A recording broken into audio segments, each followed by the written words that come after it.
Metal fades, rubber cracks, and engines once built to roar across open roads are now silent in forgotten sheds, yet some machines refuse to disappear.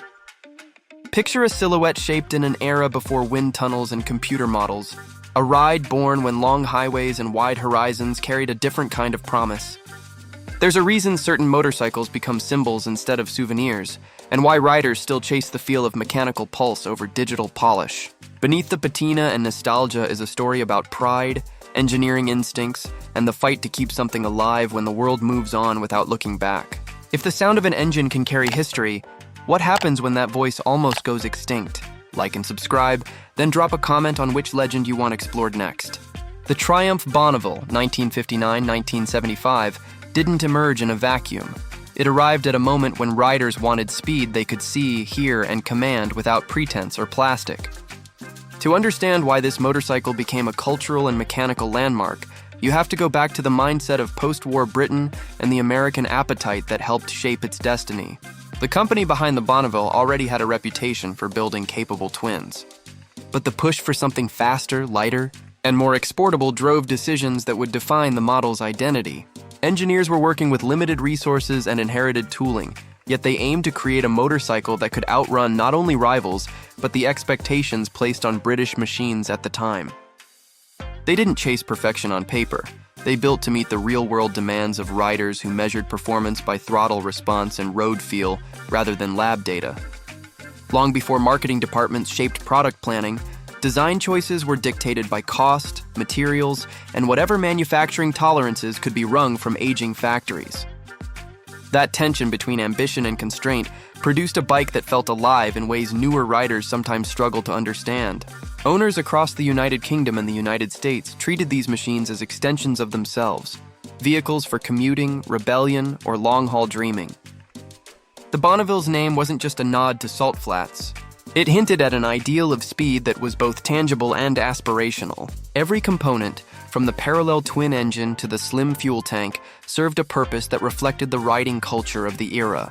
Yet behind that purpose was compromise. Metallurgy that varied from batch to batch, tolerances that required careful assembly, and a supply chain that occasionally lagged behind demand.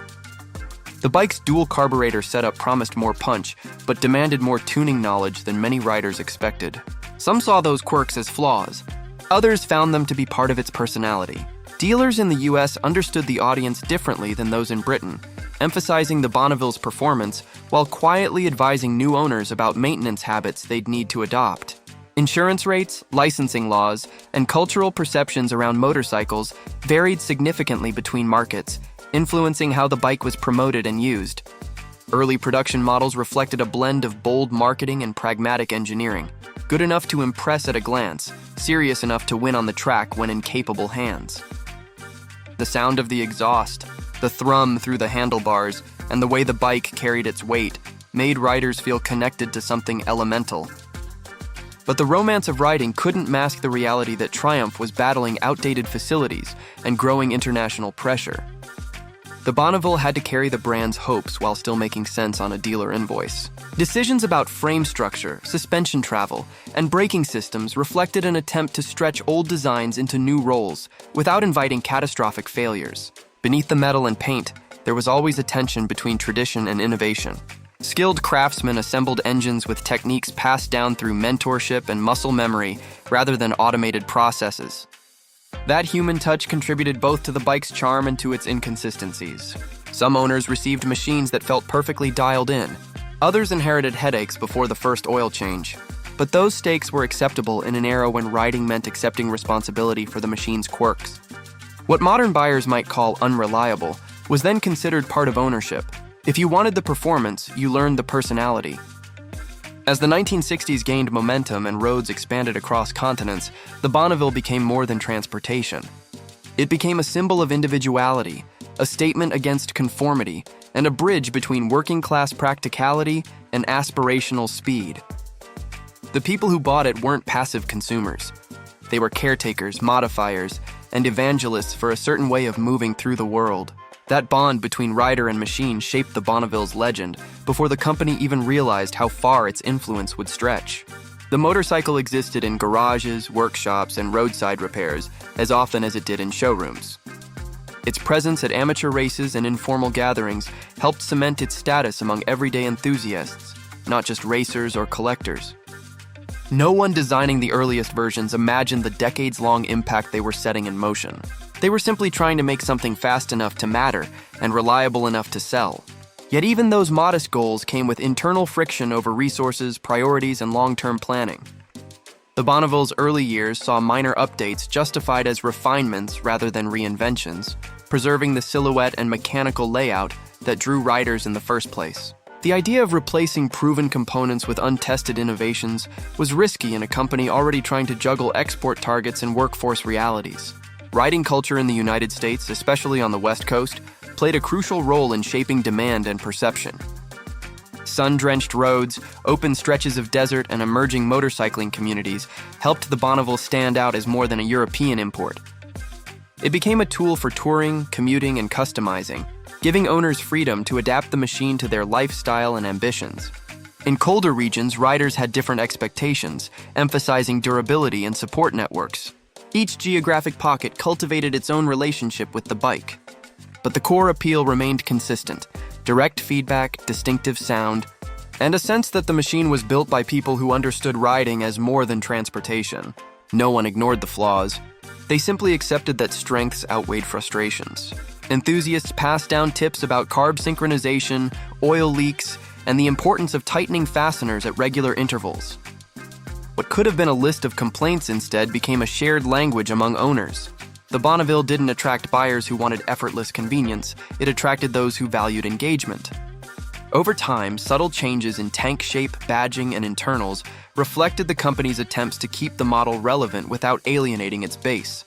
Certain modifications were driven by regulatory requirements, others by cost-cutting measures, and some by the need to boost performance in the face of increasing competition abroad. Every adjustment carried consequences, and loyalists often had strong opinions about whether a given year improved or diluted the essence of the bike. Workers on the factory floor sometimes saw these changes as burdens, especially when they required retooling or revised assembly steps. Management faced mounting pressure from both domestic challenges and foreign markets that were modernizing rapidly. While the Bonneville continued to sell, it also had to live up to a reputation that grew faster than the company's ability to innovate. Each new production run balanced pride with pragmatism, and the motorcycle industry itself was beginning to hint at shifts that would reshape everything. The story of the Triumph. Bonneville's beginnings isn't about instant domination or flawless execution. It's about a machine forged in a moment of cultural, economic, and mechanical transition. To understand where it would go next, you have to recognize how those early decisions set the tone for its evolution and the expectations riders placed on it year after year. What started as an answer to a performance question soon had to respond to a larger set of pressures waiting just over the horizon. The Triumph Bonneville, 1959-1975, stepped into a growing storm as motorcycle culture evolved in ways even enthusiasts couldn't fully predict. And the model had to navigate shifting expectations without losing its identity. Once early adopters established its reputation for speed and character, larger forces came into play. Global competition intensified, regulatory pressure mounted, and the definition of performance began to change. American riders had embraced the bike partly because it felt more visceral and agile than heavier domestic options. But that appeal came with scrutiny as riding demographics diversified and expectations for reliability and refinement climbed. Meanwhile, another manufacturer from overseas began introducing motorcycles that offered electric starters. Smoother engines and fewer maintenance quirks, and those features reshaped consumer benchmarks without relying on nostalgia or brand loyalty. The Bonneville still had strengths that set it apart, particularly for riders who valued mechanical intimacy and responsiveness over convenience. Yet it became increasingly clear that the market wouldn't wait for tradition to catch up. Enthusiasts in the United States treated the Bonneville as a canvas as much as a finished product. Custom seats, high pipes, aftermarket ignition components, and performance sprockets transformed the bike into cafe racers, scramblers, or long-distance tourers depending on personal taste. Tuning culture around the Bonneville grew organically, with home mechanics learning through trial, error, and shared wisdom in local garages or motorcycle clubs. That adaptability helped the model stay relevant, even as newer machines claimed headlines with cleaner performance numbers and modern features. Riders didn't just buy the bike, they modified it to reflect who they were and what roads they rode. Some owners sought more power, others focused on handling improvements or reliability fixes, and the aftermarket responded with parts that complemented or corrected the original design.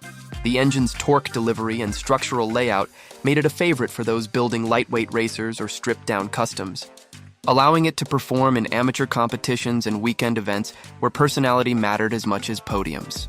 But while tuning culture strengthened its grassroots following, it also highlighted the reality that many riders were compensating for limitations baked into the original engineering. The Bonneville faced another layer of pressure as emission standards began influencing design strategy. Manufacturers who could re-engineer engines quickly gained advantages in markets where regulations tightened first, forcing older platforms to adapt incrementally or risk being sidelined altogether. In the Bonneville's case, updates intended to meet new requirements sometimes collided with owner expectations for simplicity and serviceability. Carburetor adjustments, exhaust changes, and crankcase modifications weren't always embraced uniformly, especially in regions where local mechanics had preferred older specifications. Parts shortages further complicated ownership for riders outside major urban centers, where dealerships struggled to stock components consistently. For a machine that relied heavily on knowledgeable maintenance, any disruption in parts or expertise could sour an owner's impression. Still, loyalty endured in unexpected ways. Import shops, independent tuners, and small distributors in the US kept the model viable by becoming unofficial lifelines for owners unwilling to abandon the brand's heritage. Grassroots networks became crucial as the motorcycle industry leaned into globalization and mass production. Riders who grew up kicking over a Bonneville engine accepted its personality not as a flaw, but as proof that the machine demanded respect and understanding. Even as competitive models introduced disc brakes, electric starters, and smoother transmissions, the Bonneville retained an appeal rooted in connection rather than technology. Yet that connection couldn't shield it from criticism. Some called for modernization to preserve market share, while others resisted any departure from the original mechanical ethos. Inside the company, debates over retooling clashed with financial constraints, and the economics of manufacturing in aging facilities limited how far developers could push changes without compromising margins. The Bonneville's handling remained a selling point, but rivals began closing gaps in agility and comfort. Frame revisions and incremental improvements attempted to stay ahead of rider expectations, though each change carried the dual risk of alienating purists and falling short of innovation elsewhere. The motorcycle's identity became both its greatest strength and its Achilles heel. It was beloved for what it represented, but vulnerable because of what it refused to become. On the racing side, the Bonneville inspired respect through resilience rather than dominance. Privateers and local competitors relied on its tunable engine and straightforward mechanics to compete in hill climbs, flat tracks, and road circuits. Those grassroots victories reinforced its reputation, but they didn't translate into the kind of organized, factory-backed success that drives long-term technological advancement. Other manufacturers invested more aggressively in motorsport development, and the lessons learned from racetracks fed directly back into consumer models. Triumph's approach relied heavily on tradition and rider loyalty rather than institutional reinvention, a choice that yielded mixed results. As the 1970s progressed, economic shifts in manufacturing and changing consumer demographics created a divide between what new buyers wanted and what longtime fans defended. Riders entering the market during that decade didn't always have the patience for quirks that older enthusiasts romanticized, and motorcycles with smoother engines, easier starting, and lower maintenance demands gained traction. The Bonneville's charm endured, but charm alone couldn't erase expectations shaped by emerging standards in performance and convenience. Dealers in the US adjusted sales tactics accordingly, leaning harder into nostalgia, design heritage, and aftermarket possibilities. They marketed the Bonneville as the thinking rider's alternative, a machine for those who valued involvement over automation. That message resonated with a segment of the population, but it also clarified the gap between legacy platforms and the future of motorcycling. Some owners embraced the Bonneville precisely because it represented resistance to technological homogenization, a final stand for engines that spoke through vibration and mechanical rhythm.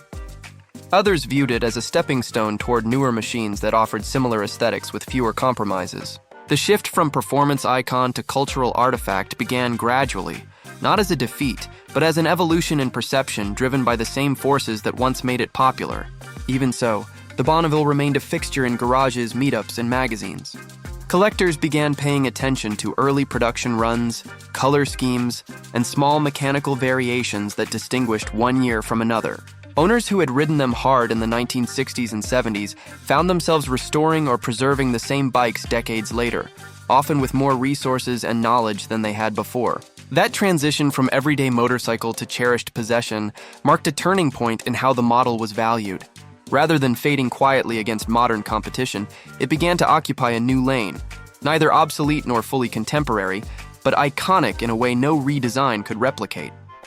Understanding how those pressures shaped its trajectory provides the foundation for examining its lasting impact and why people still care about it long after production lines moved on. The Bonneville story doesn't end with competition or compromise. It shifts toward legacy and preservation, where meaning carries as much weight as mechanics. The question becomes less about whether it could keep up and more about what it left behind for the riders who followed and the machines that tried to replace it. The Triumph Bonneville, 1959-1975, reached a point where its legacy depended less on beating competitors and more on proving why it was worth preserving. And that shift reshaped how enthusiasts, collectors, and builders approached it. As manufacturing challenges mounted and newer motorcycles claimed the spotlight with smoother engines and modern amenities, the Bonneville transitioned from daily transport to mechanical heirloom, and that transformation raised new questions about relevance, value, and identity. Enthusiasts who once rode them out of necessity began restoring them out of pride, turning basements, barns, and workshops into sanctuaries for parts, paint, and polished aluminum. What made the Bonneville stand out wasn't just its heritage, but the way it embodied an era when riding meant mechanical involvement rather than digital management. Owners didn't just maintain these machines.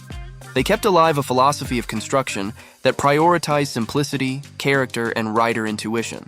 The aftermarket continued to evolve alongside nostalgia, offering everything from period-correct components to reliability upgrades that let older engines run cleaner and longer without losing their signature sound and feel. Some builders focused on concours-level authenticity, tracking down original toolkits and matching number frames, while others embraced restomods that blended classic silhouettes with discrete internal improvements like electronic ignition or upgraded suspension. That spectrum of preservation showed how the Bonneville could exist simultaneously as artifact and functional motorcycle, a balance few models from its era managed to strike. Museums and private collections showcased mint examples as symbols of British engineering identity, yet the real heartbeat of the model stayed on roads and in garages where wrenches and manuals still mattered. In the United States, import laws and regional riding cultures shaped how the bikes were treated decades after production ended. States with strong vintage communities became hubs for restoration businesses, swap meets, and clubs that maintained continuity between past and present. The Bonneville's influence even seeped into modern motorcycle design, inspiring retro-styled models across multiple manufacturers that borrowed visual cues and riding posture from its blueprint. But no imitation could replicate the exact blend of vibration, throttle feel, and analog responsiveness that riders associate with the original platform. That uniqueness became its greatest defense against obsolescence, anchoring its reputation even as modern technology rendered many of its features outdated on paper. Enthusiasts who buy or restore one today don't do it for convenience, they do it for connection. The Bonneville tells a story through every kickstart, oil stain, and roadside adjustment, and that story resonates with riders who believe motorcycles should feel alive, not sanitized. Its influence persists not because it outperformed everything else, but because it shaped expectations for what a motorcycle could represent beyond statistics. Preservation efforts now span international networks, with parts reproduced by specialists who reverse engineer discontinued components using small batch manufacturing. Knowledge once passed down informally in garages is now archived in forums, manuals, and workshops, run by veterans who mentor new generations of riders and builders. The question of whether the Bonneville mattered has become irrelevant. The evidence of its impact is ongoing in every project bike, restoration thread, and vintage ride-out. Even when compared to more advanced machines from later decades, it continues to attract interest from those who value hand-adjusted cables over diagnostic ports and metal tanks over molded composites. The conversation has shifted from comparing capabilities to appreciating influence, and in that realm, the Bonneville carries a weight that rivals envy but cannot replicate. Its production run ended, but its imprint remains visible in riding culture, restoration economies, and the identity of those who define themselves by what they ride rather than what they own. Understanding its legacy means recognizing that durability isn't always measured in miles or horsepower. Sometimes it's measured in memory, community, and the will to keep turning the same bolts long after the factory lights go dark.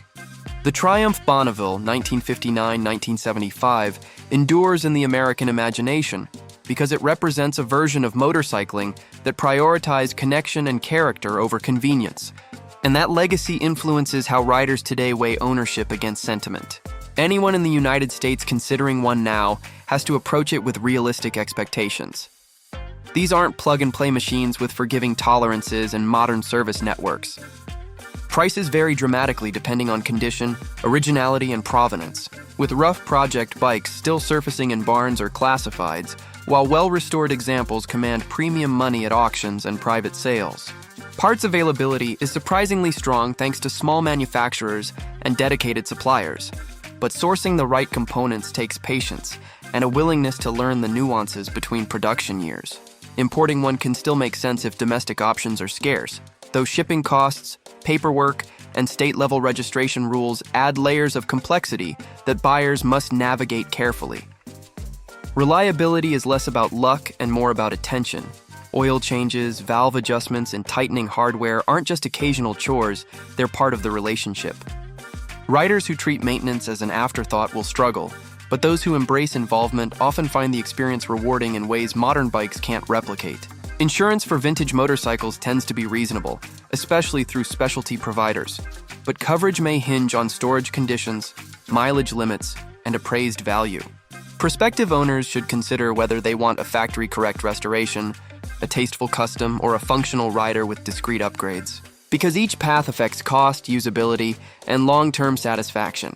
The market rewards authenticity but also supports restomods that honor the silhouette while sidestepping the most inconvenient quirks. Enthusiast communities across the country provide a safety net of knowledge, trade opportunities, and troubleshooting support, and that culture softens the learning curve for newcomers. When parked next to modern motorcycles, the Bonneville draws attention not because it's louder or faster, but because it looks and feels deliberate. Its imperfections read as personality rather than liability. In a landscape dominated by electronics and homogenized performance, it offers a reminder that identity can be mechanical, not digital. That matters to collectors, riders, and younger builders who are discovering the model through family history or vintage events.